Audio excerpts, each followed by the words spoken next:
ভারত আমেরিকার প্রস্তাবিত দ্বিপাক্ষিক বাণিজ্য চুক্তির বিরুদ্ধে ক্ষোভে ফুঁসে উঠেছে পাঞ্জাব।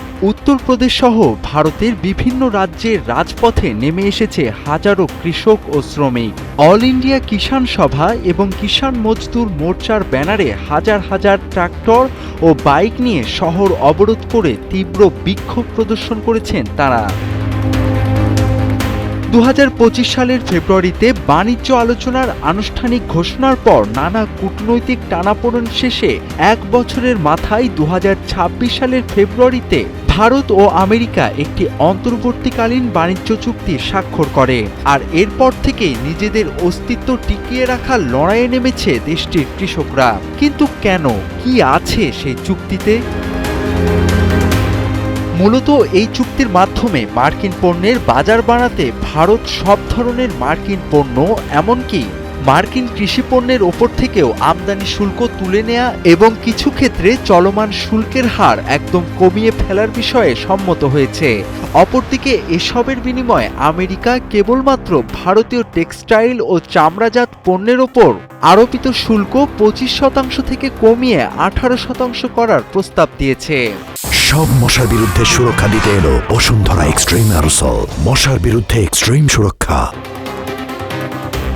এই মুক্ত বাণিজ্য ব্যবস্থার ফলে আমেরিকা তাদের সস্তা ও সরকারি ভর্তুকিপ্রাপ্ত সয়াবিন, ভুট্টা, দুগ্ধজাত পণ্য এবং প্রক্রিয়াজাত ফল ভারতের বিশাল বাজারে অবাধে রপ্তানি করে তাদের শত শত কোটি টাকার কৃষি বাণিজ্য ঘাটতি কমাতে পারবে, যা ওয়াশিংটনের জন্য এক বিশাল জয়। অথচ মার্কিনীদের এই জয়কেই মরণ ফাঁদ হিসেবে দেখছেন ভারতের কৃষকরা।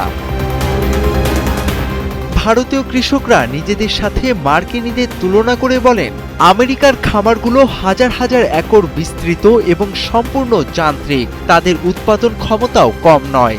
আবার মার্কিন সরকার প্রতি কৃষক পরিবারকে বছরে প্রায় $73,000 ভর্তুকি দেয়, যা আন্তর্জাতিক বাজার ধরতে সাহায্য করে। অথচ ভারতের প্রায় 16 কোটি কৃষকের মধ্যে 86% কৃষকের জমি 5 একরের কম। আবার তারা বছরে মাত্র $330 ভর্তুকি পান।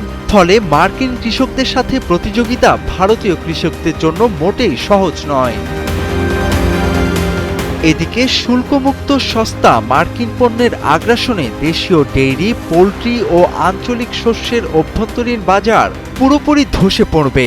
ভারতীয় দেশি পণ্য বেশি দামে কিনবে না কেউ। আর ঠিক এখানেই অস্তিত্বের সংকটে ভুগছেন ভারতের কৃষকরা।